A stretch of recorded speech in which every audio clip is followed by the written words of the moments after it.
General H.E Museveni declared that, according to him, this is Kisanja, no sleep. He promised to take on leaders who are corrupt, leaders who don't care about the people. But here is a man who is occupying a leadership position as Chief of Defense Forces. Not only does he not care about the people, he also keeps harming the people in a manner so wanton. Why does a General H.E Museveni take action against this man, Muhoozi? Is it because he's his son? In the first place, we think it was erroneous for him to appoint his son in such a powerful position. But now you have appointed him a leader. He keeps wreaking havoc. He keeps flouting every law in the book. And you keep looking on.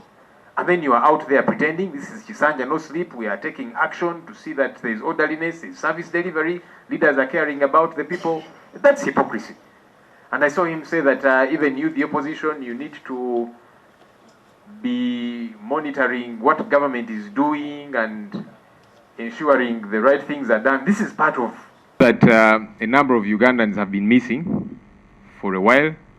We have always talked about the 18, including John Bosco Chibalama, whom the Prime Minister said was arrested, the likes of Kanata Muhammad, John Damulira, and others. That list continues to grow by the day. We know of people like Sam Mugumya, who was picked up by security, and up to now, they refused to produce him in court. So he's held in incommunicado detention. The same thing with people like Amos Rangomani, that's a relative to the Honorable Kahinda Otafire, and several others. These we say because we know them, but there's a plethora of other Ugandans who are held in incommunicado detention. They are not produced in court. Many times they are tortured. And it seems to be business as usual. We understand, and these are reports we have gotten over time, that some of these missing persons were actually killed by the regime. And that's why they have failed to account for them. We have also gotten reports in the past that some of them had their eyes gouged out. That's how sadistic these people get to be. When you see them sadistically say these things on social media, they are that way even in practice.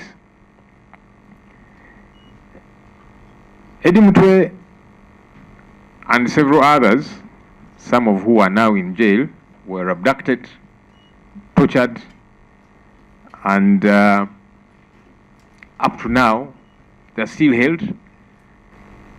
We have tried to seek bail for them. That has not happened. Dr. Kizza Besigye continues to be persecuted. I've talked about Sam Mugumya, Amos Rangomani, Christopher Godi, also known as King Zare, who was also abducted on the 21st of April. Up to now, he's not been accounted for. Now, on Monday, Council Areas Lukwago joined this list. We saw the military raid his home after he had communicated that court has issued summons to General Muhoozi Kainerugaba to answer to a petition that had been filed in court, because Dr. Kizza Besigye petitioned court and said, even though I have been brought here, I also have got a concern. Muhoozi is threatening to kill me, and he has done that severally. So because Arias Lukwago was talking about these things, we saw the reaction of Muhoozi Kainerugaba, who continues to wreak havoc in a manner so wanton, and is very proud of this, his melodrama. After the 2026 elections, we saw how the regime targeted the leader of the National Unity Platform, the Honorable Kyagulanyi Ssentamu Robert, and his family, and the way several other people were targeted. Honorable Muhammad Mwanga Chivumbi, they raided his home, killed people. Now he's being held for terrorism, among other charges. Look, as leaders and as a people, we shall not and we should not keep quiet about these grotesque happenings. I know that Muhoozi Kainerugaba He tries to instill fear. He has threatened numerous people. He has threatened to kill. He has threatened to abduct, and he normally acts upon these things. But we are saying we are not going to be intimidated by this man. And so we are speaking out as leaders, and we are asking the country to jointly be concerned about these happenings. General H.E Museveni declared that, according to him, this is Kisanja, no sleep. He promised to take on leaders who are corrupt, leaders who don't care about the people. But here is a man who is occupying a leadership position as Chief of Defense Forces. Not only does he not care about the people, he also keeps harming the people in a manner so wanton. Why doesn't General H.E Museveni take action against this man, Muhoozi? Is it because he's his son? In the first place, we think it was erroneous for him to appoint his son in such a powerful position. But now you've appointed him a leader. He keeps wreaking havoc. He keeps flouting every law in the book. And you keep looking on. And then you are out there pretending this is Kisanja, no sleep. We are taking action to see that there is orderliness, there is service delivery. Leaders are caring about the people. That's hypocrisy. And I saw him say that even you, the opposition, you need to be monitoring what government is doing and ensuring the right things are done. This is part of us doing that work, which we have always done. We kept speaking out against corruption, showed evidence, you did nothing. And now you pretend that this is Kisanja, no sleep. When are you going to take action against this son of yours, who is behaving like a very spoiled child? We are wondering also, entities like Uganda Human Rights Commission, who are quiet at a time like this when it matters. I know that when H.E Museveni was held by Muhoozi, Uganda Human Rights Commission issued a statement saying he should be released, and Muhoozi threatened them also. I don't know whether that's why they are quiet as well. So every government entity clothed with authority has now shrunk because of this man. We have seen the involvement of the military in arrests, overriding courts. Of course, we saw their involvement in the brutal elections as they were. In essence, we seem to be under a military dictatorship, a military rulership. And maybe that's why Muhoozi, an army officer, has got no regard for the law. It needs to be clear, because you cannot say one thing and do another. We need to be clarified that maybe the law does not matter anymore in this country. That maybe courts of law don't matter anymore. When they issue summons, they will be threatened and intimidated. So that there is no pretense, then the people will know this is what is prevailing. We all saw the remarks of the Honorable General Kahinda Otafire, immediate former Minister of Internal Affairs, after he handed over office to Professor Ephraim Kamuntu.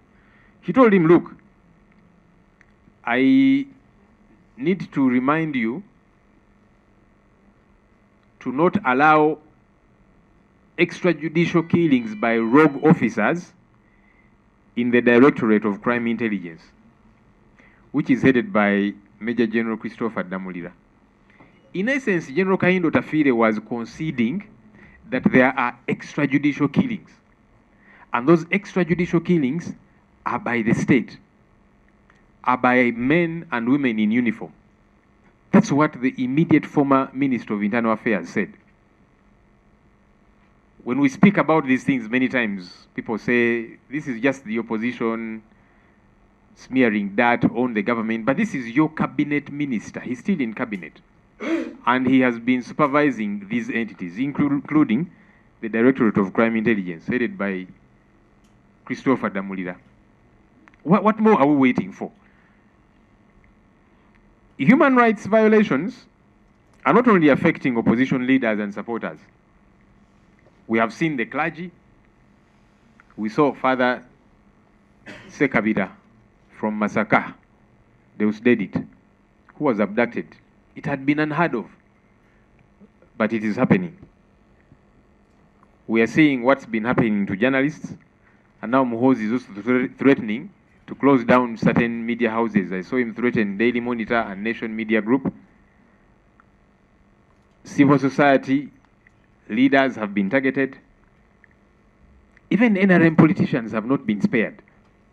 Last week we were in Parliament and I raised the matter of Honorable Margaret Etilu, the Amuria woman MP, who was picked up, and for weeks her family was demanding to know her whereabouts. So what's clear is that no one is safe. And so we cannot be pretending about these things. I know that in the past, when they would pick up the H.E Museveni, many people would be quiet and say, well, he's not a member of my party. Maybe he even committed some kind of offense. But until it reaches your doorstep, and now this madman is showing you that he will reach everybody. And I'm saying mad because who does this in their normal sense of state? Muhoozi, he has promised to kill Honorable Kyagulanyi and Dr. Kizza Besigye. He said he killed 22 NUP supporters and he wants to kill others. Muhoozi, who the hell do you think you are to break the law in a manner so wanton that for you, you think that the lives of Ugandans are in your hands? I'm going to kill this one. I'm going to abduct this one. And then you follow up on these threats. We are not going to be intimidated and for everyone to shrink when this man is breaking every law in the books. It's not acceptable.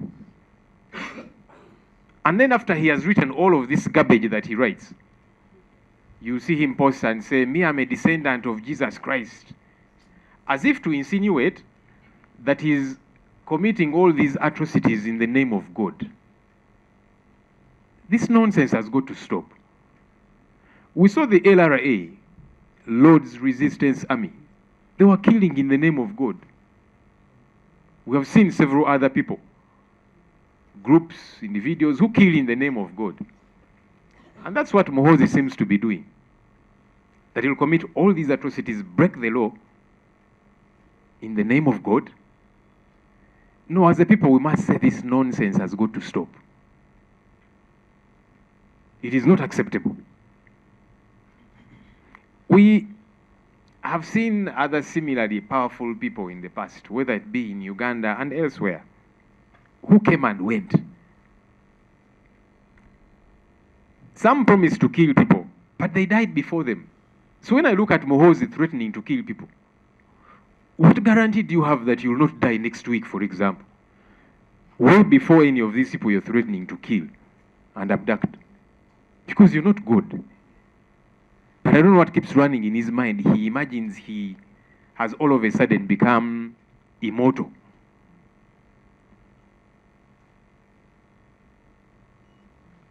I've seen leaders, including members of parliament, who say Muhoozi is their leader, and they sing his praises, even when he breaks the law in a wanton manner. I hope that these leaders, MPs, ministers, and so on, I see them showering him praises. I hope that they can wake up and advise this man to stop breaking the law. Because they are not safe either. And I know some of them are clamoring for some positions here and there, some attention. So he will write his garbage and they will go and they are praising him. Yes, we salute you, our generational leader. We support you. Really? What guarantee do you have that you are safe yourselves? Because as we have told you, even NRM folks are not safe. The generals that Muhoozi commands, some of whom he has said were his friends and so on, they're not safe either. We have seen how he has abducted them, held them without trial for very long periods of time. And then afterwards, he says, I have sat with this person and I have forgiven him. So you who are singing praises of this man, what guarantee do you have that tomorrow he will not be pouncing on you? Because he has done that to everybody around him. He has total disregard for the rule of law. And you're there, our generational leader. Advise him to do the right thing. Because you are not safe either. I hope that these people can wake up to these realities. Anita Among was apprehended the law, stole taxpayers' money, and she abused office. Of course, I'm waiting for her day in court. I'm not one of those who got very excited when I saw they were seizing her home and so on. I'm waiting for her to be produced in court. All this evidence we have been adducing is presented and she gets to be charged. I hope that gets to happen. But I also wonder, what's good for the goose should be good for the gander. Muhoozi keeps abusing his authority and office. When is he going to be called to order? That's a question that Ugandans out there have. When will he be called to order? Because we are not saying that we cannot be arrested, we in the opposition or anybody anyway. But what does the law say? The law prescribes how an arrest should be conducted and by who, and where people should be taken. Now we hear that Council Erias Lukwago has been taken to police somewhere. We have learned and we are going to follow up. But he was picked up on Monday. Where has he been held since Monday? Because the law gazettes detention places. He should have been taken to police on Monday, not to some kind of basement, and within 48 hours produced in court. But these things don't happen, and we think it is okay. It cannot be okay. And so when I see serious people and leaders cheering him on, and they call themselves patriots, you are not patriotic because you keep violating the law. And you need to tell this man the truth. You know, one time Mr. Museveni said that all the hangers on, all the people around his son, they are after money. He said that. They are self-seekers. They want some little money, some positions here and there. That's the reality. But I think Muhoozi, he keeps thinking this is genuine love. As a people, we have got to be united against this oppression. I know that sometimes we point the daggers at each other. So and so you have not done enough. So and so you have not done enough. We need to place the problem where it lies. We need to demand for accountability from the perpetrators of these ills. Not going after each other, because I've seen some of that petty talk. This person, you have spoken just once. You have not spoken enough. You have not done enough. Can we target the real culprits? Because that's what they want us to do. They want us to come after each other as a people. They are the ones we ought to be targeting on a daily basis. So the culprits are the regime. It is Muhoozi. Those are the people we should be blaming, not blaming each other. Because now if they pick up one of us, then we begin to blame each other. But we know who is holding the person. That's where we should target all our energies against these violations, to take action against this plummeting disregard for the rule of law. The executive, I hope you don't think you're safe, you ministers, because you've seen Muhoozi say, this one I have appointed, this one I've appointed. So what happens if he's angry with you? What guarantee do you have he will not pick you from your home? And so you need to be concerned either as well. The legislature, where we belong. I've seen that there are many MPs who belong to PLU. Of course, it's your right, freedom of association. I hope though PLU is a legal entity because it's headed by a serving military officer who by law is not allowed to do politics. And that's why we are telling this coward Muhoozi, put off our uniform, come down to the political arena. Because you're settling political scores using the office that you occupy. That's not right. If you want a political fight, resign from the army, start a political party, and then let's go down to the grassroots. That's how politics is done. Not you are annoyed with this political figure and so you decide to use the office you occupy as army commander to go after them, abduct them, torture them. That's what cowards do. Not generals. Real generals. They don't behave that way. It's cowards who do that. So stop being a coward. Because you're all over the place, you're looking for attention, saying, Ugandans, how many of you love me? How many of you will vote for me as president? You resign. And then come to the political arena where we are. We all go and face the people and convince them. It's very cowardly of you to use the office that you occupy to try and settle political scores, to try and pursue an ambition. You're dying to be loved. How will people love you when you're killing them, when you're torturing them? So when he sees people who have love, he's jealous and envious. That's why I keep saying the things he says about Honorable Kyagulanyi, about Dr. Kizza Besigye. We have an annual Kabaka birthday run. So when he sees the love that the Kabaka has, thousands of people showing up for his run, he also decided to start a birthday run for himself. If you want people to love you, do not force it. Do what's right. Get out of the army, come into the political arena, as should be. Judges are not safe either, the judicial arm. Because if court can issue summons, and then an officer of court, as lawyers, I'm a lawyer, lawyers, we are officers of court. So if an officer of court is being abducted because he has pursued a court remedy to say, court, I have this matter, summon this person. Court issues summons. And then the officer of court is abducted. And the judiciary thinks it is safe. No, you are not safe.